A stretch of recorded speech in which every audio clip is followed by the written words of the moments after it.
చాలా అరుదుగా ఈ రోజుల్లో మనం చెట్ల మీద పిచ్చుకల పక్షుల అరుపులు వింటున్నాం. అయితే ఈ అందమైన ప్రదేశం విశాఖపట్నంలో ఒక పార్క్.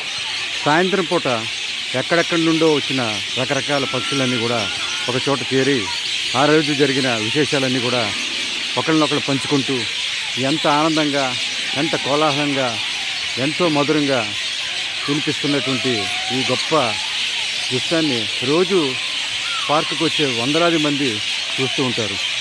ఈ రోజుల్లో చెట్లను నరికివేయడం, అలాగే పర్యావరణాన్ని పాడు చేయడం చేస్తున్న ఈ రోజుల్లో ఇప్పటికి కూడా ఈ చెట్లు కాపాడుకుంటూ ఈ పక్షుల కిలకిల రావాలు వింటూ విశాఖపట్నంలో ఒక పార్కులో ఈ చేస్తున్న మెయింటెనెన్స్ గురించి అందరూ కూడా పొగుడుతూ ఉంటారు. ఇది నిజంగా ఎంత ఆనందంగా ఉంటుందంటే ఈ పక్షుల కిలకిల రావాలు, ఈ మధురమైనటువంటి ఈ యొక్క సంగీతం లాంటి ధ్వనులు లాంటివి వింటున్నప్పుడు ఎంతో రిలాక్స్ అయిపోయి ప్రజలందరూ కూడా సేద తీరుతుంటారు. కాబట్టి వాతావరణం ఎంతో ఆహ్లాదకరంగా ఉంటుందని చాలా మంది వస్తూ ఉంటారు. మీకోసం ఈ వీడియో. Thank you.